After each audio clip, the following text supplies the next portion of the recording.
Hello everyone, welcome back to Learn Dude. So हम लोग पिछले वीडियो में क्या क्या बात किए थे। पिछले वीडियो में हमने जावा के बारे में जाना था, उसके हिस्ट्री के बारे में जाना था और उसके फाउंडर के भी बारे में कुछ इन्फॉर्मेशंस ली थी। होप कि आपको पिछले वीडियो में कोई डाउट नहीं हुआ होगा, और कोई भी डाउट है तो उस वीडियो के कमेंट सेक्शन में जाके अपने डाउट को कमेंट करें। और एक इम्पॉर्टेंट बात, आज के इस वीडियो के बाद आपको इस पूरे वीडियो का PDF नोट मिल जाएगा, जो कि आप डाउनलोड कर सकते हैं अपने फ्यूचर रेफरेंस के लिए। आज के इस वीडियो में हम लोग क्या क्या बातें करने वाले हैं। आज के वीडियो हम लोग बात करने वाले हैं ऊप कंसेप्ट के बारे में, ये होता क्या है, इसकी इतनी इम्पोर्टेंस क्यों है। और हम बात करेंगे ऑब्जेक्ट और क्लासेस के बारे में, जो ऊप के दो डिफरेंट कॉन्सेप्ट्स हैं। इन ऑब्जेक्ट और क्लासेस के अलावा और भी ऊप के कॉन्सेप्ट हैं जो हम लोग अगले वीडियो में बात करेंगे। सो आगे बढ़ने से पहले इस वीडियो को लाइक कर दें, चैनल को सब्सक्राइब कर दें और इस वीडियो ज़्यादा से ज़्यादा शेयर कर दें। आज के इस सेशन का एजेंडा हमारा क्या है। आज के इस वीडियो में हम लोग बात करने वाले हैं ऊप के बारे में और ऑब्जेक्ट्स और क्लासेस के बारे में। तो चलिए सबसे पहले टॉपिक के साथ स्टार्ट करते हैं। तो ऊप होता क्या है? ऊप का फुल फॉर्म होता है ऑब्जेक्ट ओरिएंटेड प्रोग्रामिंग। ये एक ऐसा प्रोग्रामिंग कंसेप्ट है जो कि मेनली 4 प्रिंसिपल के ऊपर बेस्ड है, जिसमें से पहला है डेटा एब्स्ट्रैक्शन, दूसरा इनकैप्सुलेशन, इनहेरिटेंस और पॉलीमॉर्फिज्म। तो जो ऊप का मेन एम था वो ये था कि जो डेटा है और जो फंक्शंस उस डेटा के ऊपर ऑपरेट कर रहे हैं, उन दोनों को एक साथ बाइंड करने के लिए, ताकि कोड का कोई और पार्ट उन डेटा को एक्सेप्ट ना कर सके बजाय उस फंक्शन के जिससे वो डेटा बाइंड है। ठीक है।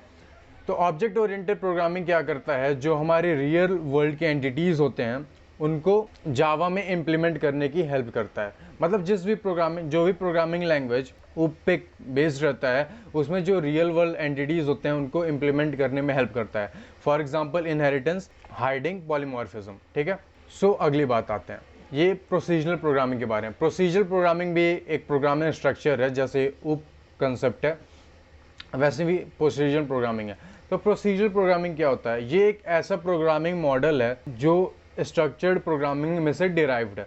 ठीक है। इसमें हम लोग क्या करते हैं, जितने भी हम लोग को स्टेप्स एक प्रोग्राम में करने हैं वो सारे को लाइन बाय लाइन हम लिख देते हैं, ताकि जैसे हम लोग प्रोग्राम को एग्जीक्यूट करें वो सारे स्टेप्स ऑटोमेटिकली एग्जीक्यूट हो जाए। जो कुछ प्रोग्रामिंग लैंग्वेजेस इस प्रोसीजरल प्रोग्रामिंग के ऊपर बेस्ड है वो है फोर्ट्रॉन, ठीक है, एल्गोल है, कोबॉल है, बेसिक है, पैस्कल है और सी लैंग्वेज है। प्रोसीजरल प्रोग्रामिंग और ऑब्जेक्ट ओरिएंटेड प्रोग्रामिंग के बीच में कुछ डिफरेंसेस हैं और कुछ सिमिलैरिटीज़ हैं। तो हम लोग यहाँ पे डिफरेंसेस के बारे में बात करेंगे कि जो ऊप प्रोग्रामिंग कंसेप्ट है वो प्रोसीजरल प्रोग्रामिंग से कैसे यूज़फुल है। तो सबसे पहली चीज़ है एक्सेस स्पेसिफायर। एक्सेस स्पेसिफायर क्या होता है? नॉर्मल वर्ड्स में हम लोग बात करें तो एक्सेस स्पेसिफायर को हम लोग बोल सकते हैं किसी चीज़ पे रिस्ट्रिक्शन लगाना। जैसे हमारे पेरेंट्स बोल दिए कि आप शर्मा जी के लड़के से दूर रहें क्योंकि वो अच्छा बच्चा नहीं है, तो हमारे पेरेंट्स क्या कर रहे हैं, हमारे ऊपर एक रिस्ट्रिक्शन लगा रहे हैं कि हमको इस चीज़ के बाहर नहीं जाना है। तो सेम चीज़ प्रोग्रामिंग में भी होता है, जो कि हम डिफाइन करते हैं एक्सेस स्पेसिफायर से। तो एक्सेस स्पेसिफायर जो होता है वो प्रोसीजर प्रोग्रामिंग में नहीं रहता है। मतलब प्रोसीजर प्रोग्रामिंग में हम किसी भी एक वेरिएबल का या किसी भी एक फंक्शन का स्कोप डिफाइन नहीं कर सकते हैं। स्कोप डिफाइन नहीं कर सकते हैं का मतलब क्या है? मतलब हम नहीं डिफाइन कर सकते हैं कि ये पर्टिकुलर डेटा कहाँ से एक्सेस हो सकता है। वेरएज इन ऊप कंसेप्ट ये हम लोग डिफाइन कर सकते हैं। हम लोग डिफाइन कर सकते हैं कि अगर कोई फंक्शन है तो वो सेम क्लास से एक्सेस हो, डिफरेंट क्लास से एक्सेस हो, डिफरेंट क्लास से एक्सेस हो सेम पैकेज से, या डिफरेंट क्लास से एक्सेस हो डिफरेंट पैकेज से। ठीक है। तो अगली चीज़ आती है न्यू डेटा और फंक्शन के बारे में। मान लीजिए हम लोग को प्रोग्राम बना के बाद कोई नया फंक्शन उसमें इम्प्लीमेंट करना है, तो प्रोसीजरल प्रोग्रामिंग में ये इम्प्लीमेंटेशन करना इतना आसान नहीं होता है, लेकिन ऑब्जेक्ट ओरिएंटेड प्रोग्रामिंग में ये बहुत ईजी होता है। आप इजीली कोई भी नया डेटा या नया फंक्शन अपने प्रोग्राम के अंदर डाल सकते हैं। तीसरी बात आती है सिक्योरिटी की। तो जो प्रोसीजरल प्रोग्रामिंग में होता है वो उतना सिक्योर नहीं होता है, क्योंकि वो प्रॉपर डेटा हाइडिंग नहीं करता है। सो इसमें सिक्योरिटी उतनी स्ट्रांग नहीं होती है। वेरएज इन ऑब्जेक्ट ओरिएंटेड प्रोग्रामिंग इसमें सिक्योरिटी बहुत स्ट्रांग होती है, क्योंकि इसमें हम लोग हेल्प लेते हैं इनकैप्सुलेशन की, जिसके बारे में हम लोग आगे बात करेंगे। तीसरी चीज़ आती है ओवरलोडिंग।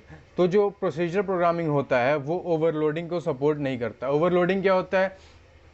ओवरलोडिंग मतलब आप अगर सेम एक फंक्शन है उसका नाम ABC है और आप एक दूसरा फंक्शन भी बनाना चाहते हैं उसी सेम नाम से, तो आप नहीं बना सकते। प्रोसीजर प्रोग्रामिंग में ये जो फीचर है वो एक्सेप्टेबल नहीं है। वेरेज इन ऑब्जेक्ट ओरिएंटेड प्रोग्रामिंग आप इस फीचर को यूज़ कर सकते हैं। ठीक है, इतनी बातें क्लियर हुई? कोई डाउट? अगर कोई भी डाउट हो तो आप कमेंट करें। सो अगली बात, हमने तो बात कर लिया कि ऑब्जेक्ट ओरिएंटेड प्रोग्रामिंग क्या होता है। सो इसके एडवांटेजेस क्या क्या हैं, मतलब ये इतना यूज़फुल क्यों है। तो सबसे पहली बात एंड सबसे इम्पॉर्टेंट बात है कि जो ऊप मॉडल है या ऊप कंसेप्ट है वो फास्टर होता है और इजी टू एग्जीक्यूट होता है। मतलब एज़ कम्पेयर टू बाकी स्ट्रक्चर्स, बाकी प्रोग्रामिंग जो स्ट्रक्चर होते हैं उससे काफ़ी फास्ट होता है आपका ऑब्जेक्ट ओरिएंटेड प्रोग्रामिंग कंसेप्ट। ठीक है, फिर से ये प्रोवाइड करता है आपको क्लियर स्ट्रक्चर अपने प्रोग्राम के लिए। मतलब आप अपने प्रोग्राम को ईजिली विजुलाइज कर सकते हैं, मतलब कहाँ पे आपने क्या डिफाइन किया है। ईजिली आप कमेंट आउट कर सकते हैं कि आपने अगर कोई पर्टिकुलर स्टेटमेंट लिखा है तो वो किस पर्पज़ के लिए लिखा है। क्लियर हुआ ये बात? फिर अगली चीज़ है, OOP helps to keep the Java data dry. Dry का यहाँ मतलब है डोंट रिपीट योरसेल्फ। मतलब मान लीजिए आपने एक प्रोग्राम बनाया जिसमें आपको एडिशन करना है और आपको एडिशन करना है 2 से ज़्यादा जगह। ठीक है, so Java object oriented programming concept में आप क्या करते हैं, एक आपने फंक्शन बना दिया एडिशन का। अब जहाँ जहाँ भी आपको एडिशन करना है आप सिंपली क्या करेंगे, आप सिंपली उस फंक्शन को वहाँ पे कॉल कर देंगे, ताकि आपको बार बार उस सेम फंक्शन को उस सेम पर्पज़ के लिए आपको बार बार कोड ना लिखना पड़े। ठीक है, तो इससे क्या होता है, ये इससे आपका डेटा, आपका जो कोडिंग का लेंथ है वो भी कम हो जाता है। मतलब आपको ज़्यादा लंबा कोड नहीं लिखना पड़ता है। ठीक है, इससे आपका क्या होता है, इससे आपका टाइम सेव होता है। ठीक है, तीसरी बात, उसके बाद क्या आता है, उसके बाद है कि आप जो जावा में आप प्रोग्राम लिखते हैं उसको आप अगर कोई आप उसमें नया चेंजेस करना चाहते हैं तो आप इजीली उसमें चेंजेस कर सकते हैं। ठीक है, ये उतना कॉम्प्लिकेटेड नहीं होता। आप सिंपली जो भी आप नया फीचर ऐड करना चाहते हैं, आप नीचे जहाँ पे आपका कोड एंड हुआ है वहाँ से कंटिन्यू करके आप एडिशनल आपका जो फीचर ऐड करना है उसका कोडिंग आप वहाँ से स्टार्ट कर सकते हैं। ठीक है, फिर ट्रबल शूटिंग आसान होता है ऊप में। Trouble shooting in the sense, आप मान लीजिए आप प्रोग्राम रन कर रहे हैं, बीच में आपके प्रोग्राम के कोई एरर आ गया। ठीक है, मान लीजिए आप ऐड कर रहे हैं तो एडिशन की जगह वहाँ पे सब्ट्रैक्शन हो गया। ठीक, तो आप इजीली अपना कोड व्यू करके आप वहाँ उस स्टेप पे देख सकते हैं कि इस स्टेप पे किस वजह से यहाँ पे एरर अकर हो रहा है। क्लियर हुई बात? ठीक है, तो अगला आता है जो ऑब्जेक्ट ओरिएंटेड प्रोग्रामिंग के कंसेप्ट्स क्या क्या होते हैं। ठीक है, पहली चीज़ है पॉलीमॉर्फिज्म। पॉलीमॉर्फिज्म का मतलब क्या है? पॉलीमॉर्फिज्म का मतलब है किसी एक चीज़ का एक से ज़्यादा फॉर्म में रहना। ठीक है, फॉर एग्जांपल अगर हम लोग अपने फैमिली या अपने डेली लाइफ में एग्जांपल लें, तो सपोज़ आप एक स्टूडेंट हो, अगर आप मार्केट में जाते हो तो आप एक कस्टमर बन के जाते हो। आप अगर अपने घर पे रहते हो तो आप एक बेटा या बेटी की तरह बिहेव करते हो। ठीक है, अगर आप स्कूल में जाते हो तो एक स्टूडेंट की तरह बिहेव करते हो। ठीक है, आप अपने पापा के पास रहते हो तो उनसे आप ज़्यादा डरते हो, और अपनी मम्मी के पास रहते हो तो उनका जो डर होता है वो कम होता है। तो इसमें क्या हुआ, आप डिफरेंट एनवायरनमेंट्स में जा रहे हैं, तो उस एनवायरनमेंट के हिसाब से आपका जो बिहेवियर है वो चेंज हो जा रहा है। ठीक है, तो वही चीज़ ऊप कंसेप्ट में भी होता है। इसमें क्या होता है, पॉलीमॉर्फिज्म की हेल्प से हम किसी भी एक डेटा का मल्टीपल फॉर्म में उसको अगर करा सकते हैं। ठीक है, जब हम लोग प्रोग्रामिंग करेंगे तो उसमें हमको ये धीरे धीरे समझ में आएगी कि पॉलीमॉर्फिज्म होता क्या है। ठीक है, फिर अगला कंसेप्ट आता है आपका इनहेरिटेंस का। इनहेरिटेंस का मतलब आपने बायो में पढ़ा होगा। इनहेरिटेंस का मतलब होता है कि किसी एक पेरेंट से उसके ऑफस्प्रिंग में किसी कैरेक्टर का ट्रांसफ़र होना। ठीक है, सेम चीज़ होता है ऑब्जेक्ट ओरिएंटेड प्रोग्रामिंग में भी। मान लीजिए आपने जावा में एक कोड लिखा। ठीक है, एक क्लास आपने बनाया जावा में और एक दूसरा क्लास बनाया। एक क्लास आपने बनाया ABC और दूसरा क्लास बनाया XYZ। आप चाहते हैं कि जो ABC क्लास है उसके सारे फीचर्स या उसमें जितने भी वेरिएबल्स हैं, फंक्शंस हैं, वो आपके एक्सेस हो जाएं XYZ से। ठीक है, तो आप इसमें सिंपली क्या करेंगे, जो आपका XYZ है उसको आप एक्सटेंड कर लेंगे ABC में। मतलब आपका जो XYZ क्लास है वो एक सब क्लास है आपका ABC क्लास का। तो इस केस में आपका जो ABC क्लास है वो आपका पेरेंट क्लास हो गया, और आपका जो XYZ क्लास है वो आपका चाइल्ड क्लास हो गया। इतनी बातें क्लियर हुई? फील आ गया कि इनहेरिटेंस और पॉलीमॉर्फिज्म क्या होता है। ठीक है, तो अगली चीज़ पे आते हैं। अगला चीज़ है डेटा एब्स्ट्रैक्शन। डेटा एब्स्ट्रैक्शन और जो इनकैप्सुलेशन है वो रिलेटेड टर्म्स हैं। ठीक है, इनकैप्सुलेशन का मतलब होता है binding of data and function into a single unit. ठीक है, जैसे ऊप का मेन एम में हम लोग बात किए थे कि जो इसका मेन एम था वो ये था कि जो डेटा है और जो फंक्शन उस डेटा पर ऑपरेट करता है उसको एक साथ बाइंड करने का, तो वो चीज़ होता है आपका इनकैप्सुलेशन। ठीक है, और एब्स्ट्रैक्शन में क्या होता है, जो आपने डेटा को इनकैप्सुलेट किया, मतलब जो डेटा हाइड किया, उसमें से जो नेसेसरी डेटा है सिर्फ उसको एक्सट्रैक्ट करें और बाकी भी जो अननेसेसरी हैं, जो यूज़र को देखने के लिए नहीं बने हैं, उनको आप बैकग्राउंड में हाइड करते हैं। ठीक है, बातें क्लियर हुई। फिर अगला चीज़ आता है क्लास और ऑब्जेक्ट, और क्लास और ऑब्जेक्ट के बारे में हम इस वीडियो में बात करेंगे। चलिए, ऑब्जेक्ट और क्लासेस क्या होता है। ऑब्जेक्ट, हमने इस कोर्स के सबसे पहले वीडियो में बात किया था कि जावा में जितने भी चीज़ें होती हैं वो एक ऑब्जेक्ट की तरह काम करती हैं। ठीक है, object is the basic unit of object oriented programming and represents the real life entities. ठीक है, समझ में आया। जैसे हम लोग पिछले वीडियो में बात किए थे कि एक चेयर है। ठीक है, चेयर एक ऑब्जेक्ट है जिसका एक स्टेट है और एक बिहेवियर है। सेम चीज़ जावा में भी हर एक चीज़ एक ऑब्जेक्ट की तरह क्रिएट होता है जिसका कुछ स्टेट, बिहेवियर और आइडेंटिटी होता है। तो जो जावा में ऑब्जेक्ट होते हैं उनका स्टेट क्या होता है, it is represented by attributes of an object. ठीक है, वो उस ऑब्जेक्ट के प्रॉपर्टीज़ को रिफ्लेक्ट करता है। ठीक है, उसका बिहेवियर क्या हुआ, बिहेवियर मतलब it is represented by methods of an object. किसी ऑब्जेक्ट में जो आप फंक्शंस बनाते हैं उससे वो रिप्रेजेंट किया जाता है। वो ये रिफ्लेक्ट करता है कि जो एक ऑब्जेक्ट है वो अदर ऑब्जेक्ट से कैसे रिस्पॉन्स देगा। ठीक है, फिर आती है आइडेंटिटी। आइडेंटिटी मतलब आपकी आइडेंटिटी क्या है, आपकी नाम आपकी आइडेंटिटी है। तो सेम तरह इन द सेम वे जावा में भी जो उसके ऑब्जेक्ट्स होते हैं उनका एक आइडेंटिटी होता है। ठीक है, उनका एक यूनिक नेम होता है जिससे वो आइडेंटिफाई किए जाते हैं। एक एग्जांपल की मदद से हम इसको समझते हैं। एक एग्जांपल लेते हैं डॉग का। तो यहाँ पे जो डॉग हो गया वो हमारा ऑब्जेक्ट हो गया। ठीक है, इसका आइडेंटिटी क्या है, उसका नाम उसका आइडेंटिटी है। सॉरी, डे हो गया था, यहाँ पे डॉग होना चाहिए।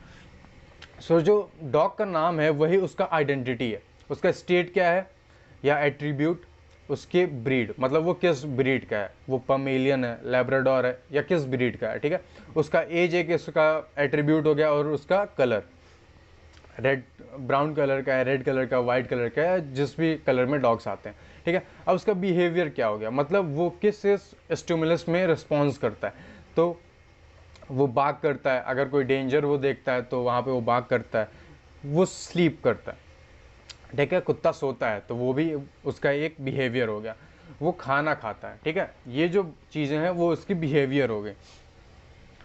ठीक, एक और एग्जांपल हम लेते हैं कार का। तो यहाँ पे कार जो है वो हमारा एक क्या हो गया, हमारा एक ऑब्जेक्ट हो गया।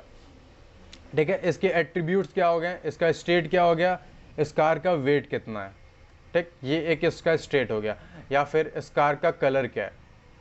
ठीक है, ये इसके स्टेट या एट्रीब्यूट्स हो गए। फिर अगली चीज़, इसका बिहेवियर क्या है। बिहेवियर में क्या आएगा, बिहेवियर में आपका आ जाएगा ड्राइव और ब्रेक। ठीक है, बातें क्लियर हुई कि ऑब्जेक्ट क्या होता है, फील आ गई। अगर आपको इस टॉपिक में कहीं भी कोई भी डाउट आ रहा है तो आप सिंपली कमेंट कर दें या हमें मेल कर दें। हमारा मेल लिख लीजिए learndude20@gmail.com। ठीक है, अब आगे बढ़ते हैं। अब बात करते हैं क्लासेस का। क्लासेस क्या होता है, ये एक टेम्पलेट है या ब्लूप्रिंट है किसी भी ऑब्जेक्ट का। ठीक है, ये डिस्क्राइब करता है कि किसी ऑब्जेक्ट का बिहेवियर स्टेट क्या होगा।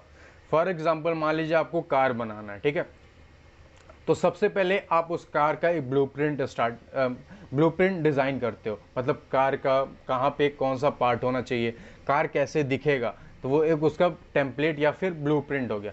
तो सेम चीज़ ऑब्जेक्ट ओरिएंटेड प्रोग्रामिंग में जो क्लास होता है वो एक टेम्पलेट या ब्लूप्रिंट होता है आपके ऑब्जेक्ट का। ठीक है, एग्जांपल लेते हैं। तो क्लास आपका हो जाएगा फ्रूट। ठीक है, फ्रूट जो है आपका क्लास हो गया। ठीक है, उसके ऑब्जेक्ट्स क्या हो जाएंगे, जितने भी कैटेगरी के फ्रूट्स आते हैं, जैसे जितने भी तरह के फ्रूट्स आते हैं, जैसे एप्पल, बनाना, मैंगो, पाइनएप्पल, जैसे ये सब क्या हो गए, ऑब्जेक्ट्स हो गए उस फ्रूट क्लास के। अगली एग्जांपल ले लेते हैं, अगला एग्जांपल है कार। जो यहाँ पे कार है वो एक क्लास हो गया, उसके ऑब्जेक्ट्स क्या होंगे, वॉल्वो, ऑडी, टोयोटा, बीएमडब्ल्यू, जितने भी कार ब्रांड्स हैं वो उस कार क्लास के ऑब्जेक्ट्स हो जाएंगे।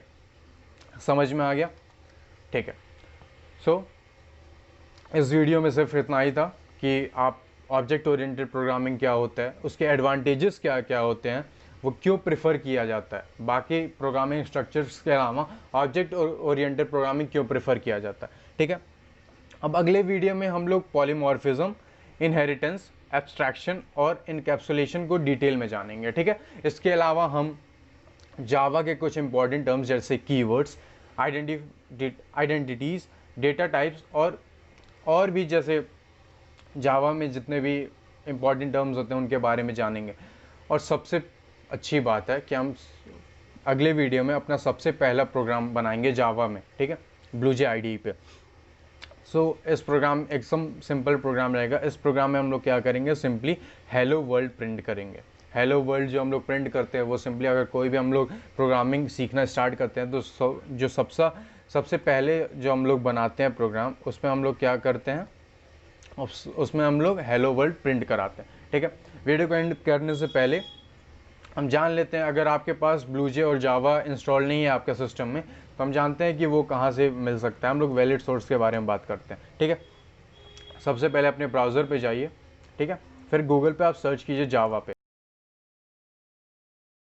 जावा में सर्च करने के बाद, गूगल पे जावा सर्च करने के बाद आप सबसे पहला वेबसाइट देख रहे हैं java.com, उस पर जाइए। यहाँ पे जावा डाउनलोड पे क्लिक कर लीजिए। उसके बाद यहाँ पे एग्री एंड स्टार्ट डाउनलोड। तो इससे क्या होगा, ये जो जावा है वो आपके सिस्टम में डाउनलोड हो जाएगा। ठीक है। ये एक मेन कंपोनेंट होता है आपका जावा प्रोग्राम के डेवलपमेंट में। ठीक है। अब दूसरी जो नेसेसरी चीज़ है वो है एक आईडी। तो मैं प्रेफर करूँगा ब्लूजे इंस्टॉल करने को। तो सिंपली आप गूगल पे ब्लूजे सर्च करें और blueje.org से जाके ब्लूजे को इंस्टॉल कर लें। ठीक है। यहाँ पे देखिए, ये विंडोज़ के लिए भी अवेलेबल है, मैक के लिए भी, उबुंटू, डेबियन या फिर लिनक्स आप सिंपली कह सकते हैं, और अदर प्लेटफॉर्म्स के लिए। तो अगर आपके पास विंडोज़ प्लेटफॉर्म है तो आप विंडोज़ के लिए डाउनलोड कर लें, अगर मैक है तो मैक, या फिर अगर लिनक्स है तो लिनक्स के लिए आप डाउनलोड कर लें। ठीक है।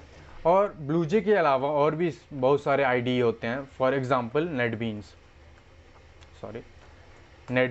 ठीक है। ये भी एक बहुत अच्छा प्रोग्रामिंग प्लेटफॉर्म है जिस पे आप अच्छे से कोड्स लिख सकते हैं। इसके अलावा इक्लिप्स है। So that's all for today's video. अगर आपने इस चैनल को अभी तक सब्सक्राइब नहीं किया तो सब्सक्राइब जरूर कर लें और इस वीडियो को लाइक कर